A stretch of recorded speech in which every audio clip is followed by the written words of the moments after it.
Everybody, welcome to another edition of Unstoppable REI. Today I'm here with Mr. Matthew Marinoff, the short sale savage.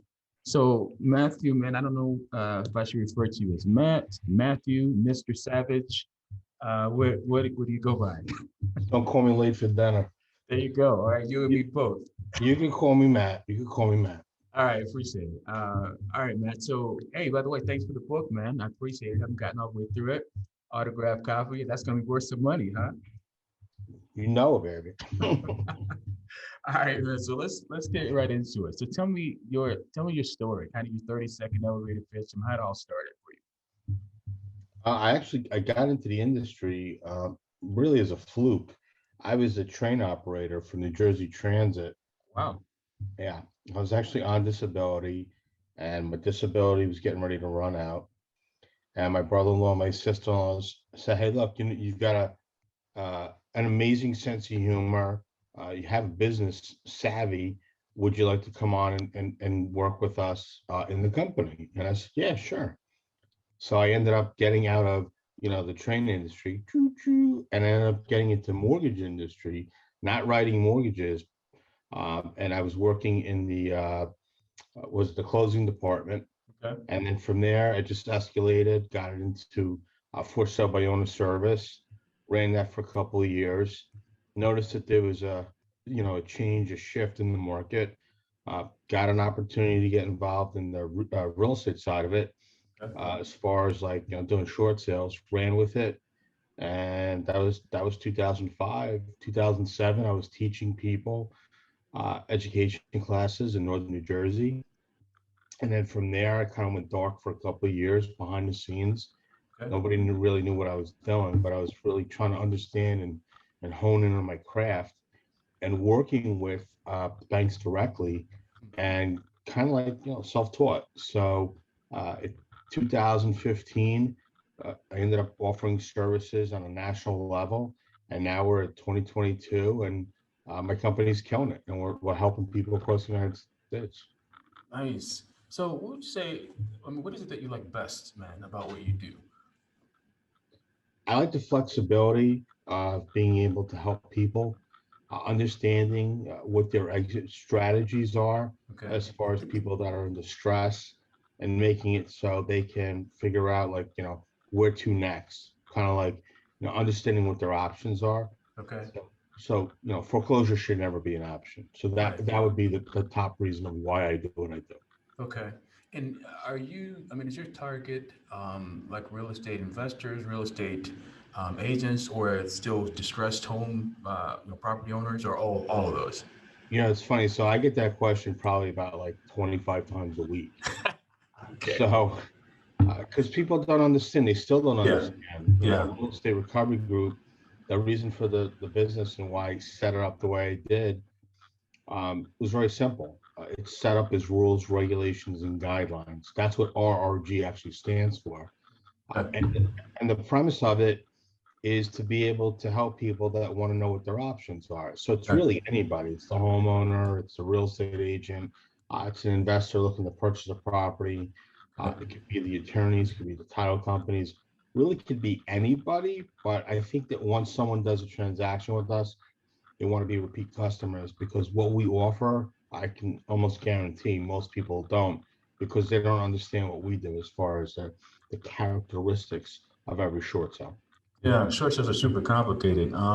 So why do you think? I mean, so why is what you do? Why is that important to the real estate investing community? Well, I think it's important because I will say this, and it has not changed still in the last 17 years. 9 out of 10 real estate agents will avoid distressed real estate like it's the plague. Really? And the Okay. reason, and the reason behind that is because I think they're taught early on, stay away from the hard transactions, Sure. go for the softball, the lob ones, the low hanging fruit on the tree to be Yeah. able to, close a transaction, make money. I'm that guy that runs through burning walls and brick walls to try to make, jam a square peg into a round hole, because nobody else seems to want to do it. Right. Right. So what do you think? sort of the best ways for real estate investors, I mean, wholesalers in particular, wholesalers and fix and flippers, to leverage your, your expertise and what you guys do there? So I have a major issue with wholesalers because Okay, I don't need them to do what I do. got Like it. they'll jump in and they're like, hey, I need the property for X. Yeah, your company will get their fee. And then, I'm going to make the difference of it. Well, in the perfect world, that would be great. But what I found is, and I learned this lesson really over the last, 2, 3 years, more Okay, so, where I don't want to say I have an utter disdain for wholesalers, but you're dealing with somebody's life. And if sure. the numbers don't work for you and you can't make a profit on it, I've had people actually make it very impossible for me to move forward on a transaction because Okay, the deal doesn't work for them. So gotcha. I'm not saying all wholesalers are bad, but I'll Right. say the majority of them really don't know what they're doing. Okay. They'll take a free class and all of a sudden now they're a wholesaler. I would say if you're a wholesaler and you don't understand how distressed real estate really works, stay away from it because you will get sued one day. Um, Wow. but I would say, for the most part, working with investors and end users and people that are in distress and real estate agents, I think as long as everybody understands what their goal is, Okay. what their role is in a transaction, we'll work in harmony. If you don't, and start to go off, veering off left and right, we're gonna have a problem. I have a situation right now where I'm debating whether to cloud the title or not because the listing agent actually used my company, didn't like what we did, was not willing to do what was needed. We actually did a value dispute on a property, and now he has that property under contract. He brought in another negotiation team, Okay. and that shit doesn't fly with me. So Wow.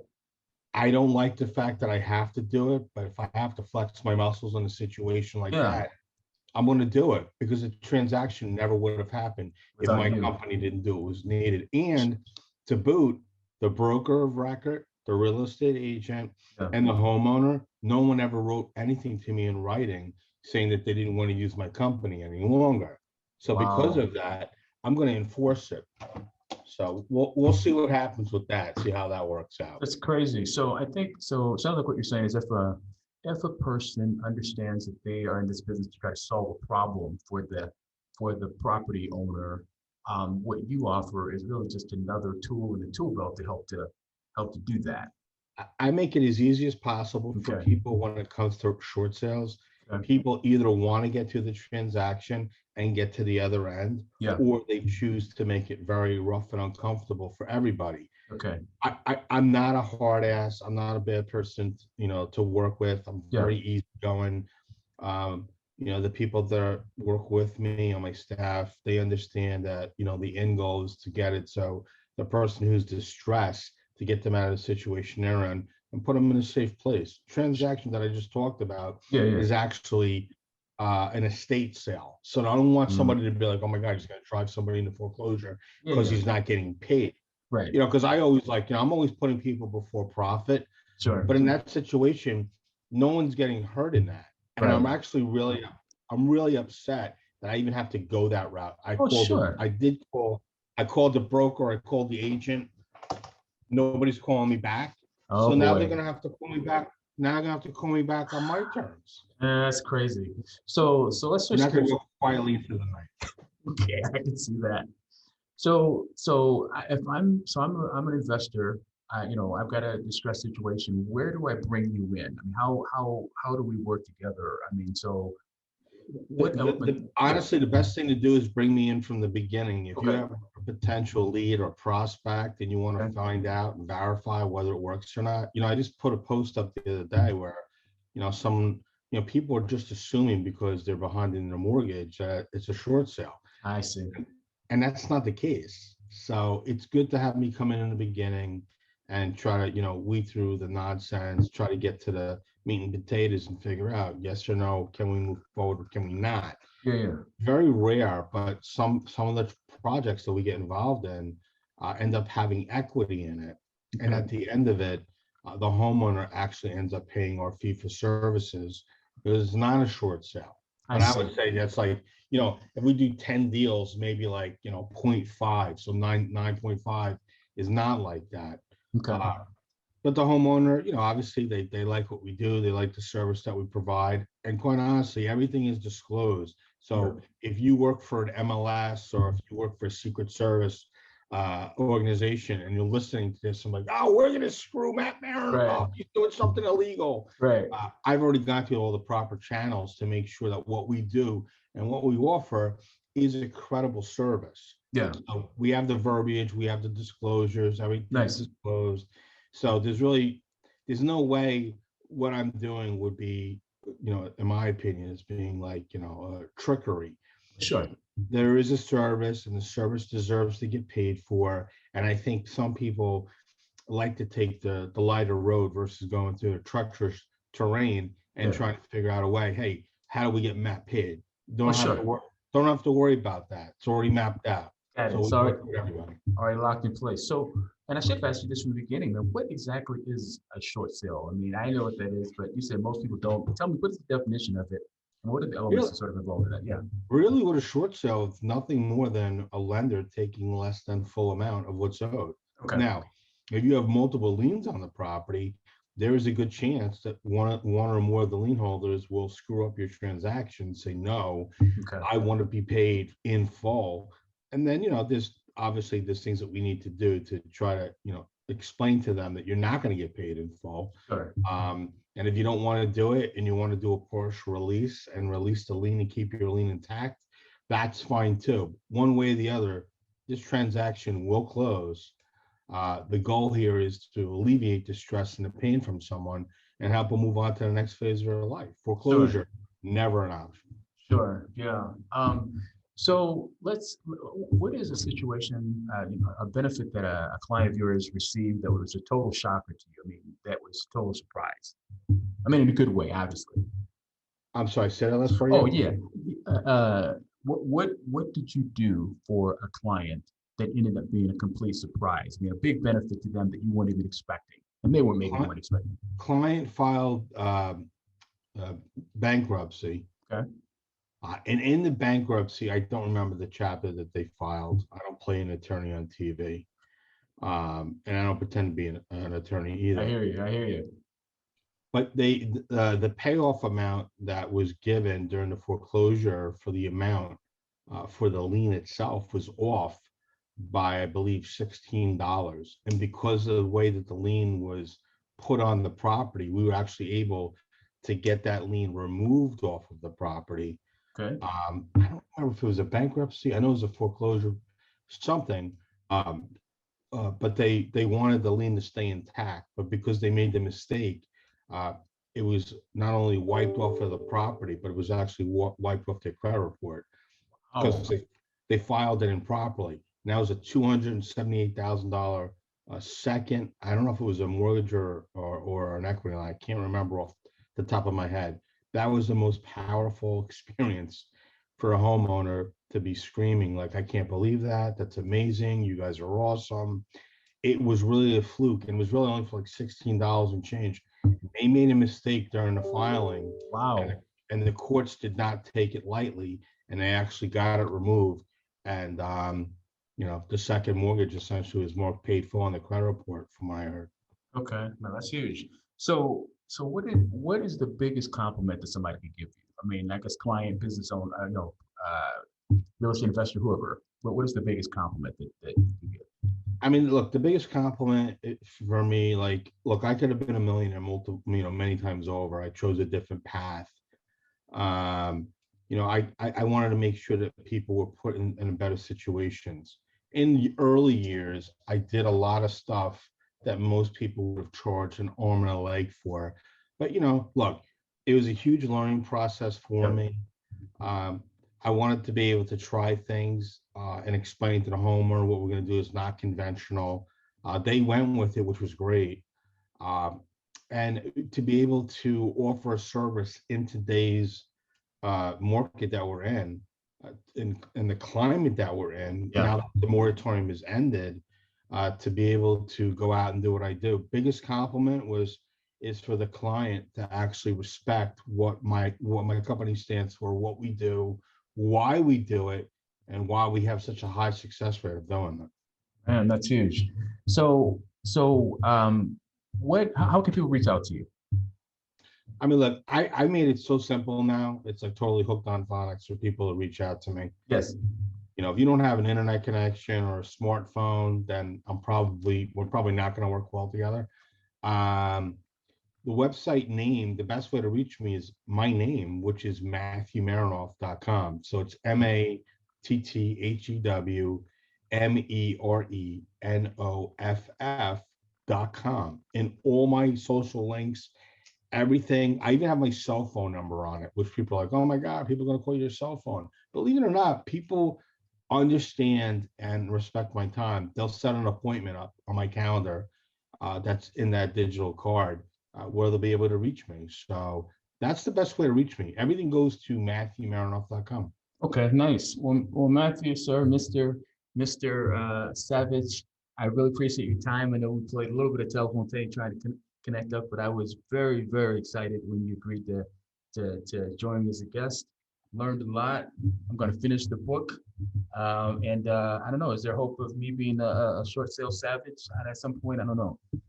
Well, if you listen, the book, the reasoning for the book itself, and the book I made it very accessible for people. It's on Amazon. Yeah. It's called Short Sale Savage. You could put Short Sale Savage in the toolbar. You could put Matthew Marinoff, either one, and my book pops up. The book itself was really to be used as a tool to understand and to be able to have a clear, concise understanding of what a short sale is. Okay. What the sellers need to understand, what the buyers need to understand, what the real estate agents need to understand. There's a lot of great, powerful information in there. There's stories of people that we had helped, untold stories that needed to be stated and put in, pen to paper. Yeah. My resource center, I put a lot of information in there, people that I've done business with. I don't really hold anything back. People are like, oh, but then you can't get a referral fee. It's not really about the money for me. I like money. Sure.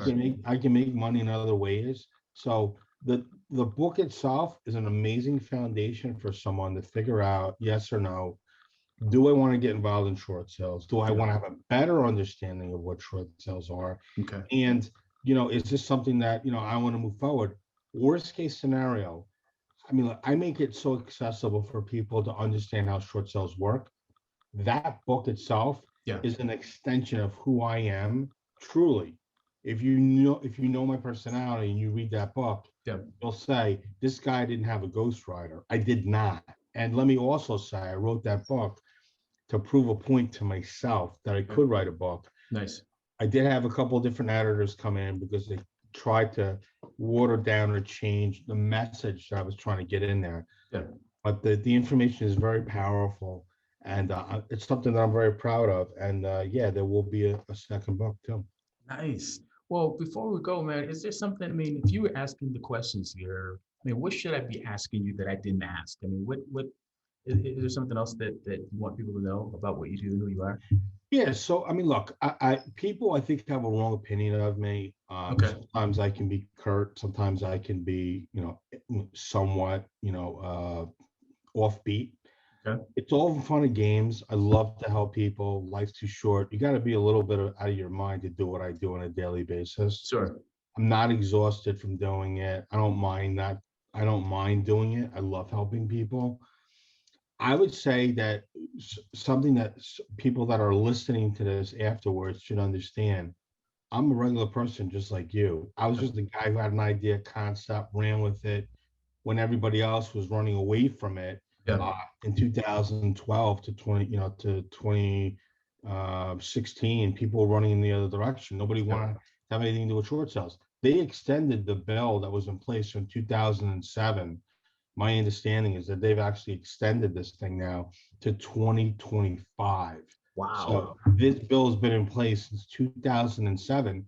And what it is it's a bill that helps people that may or may not have some type of deficiency against them from the property that they're trying to liquidate. So I tell people all the time, these are one of the questions nobody asks. if I do a short sale, am I responsible for the remaining portion that's owed? Okay. Correct answer is, if you can show insolvency, or if you can show that you don't either, one, have a means to pay it back, or you have enough tax credit where you can actually wash it out, you should be okay. I haven't had anybody really call me back in 17 years and say, you're horrible, this is what you did and how you did it.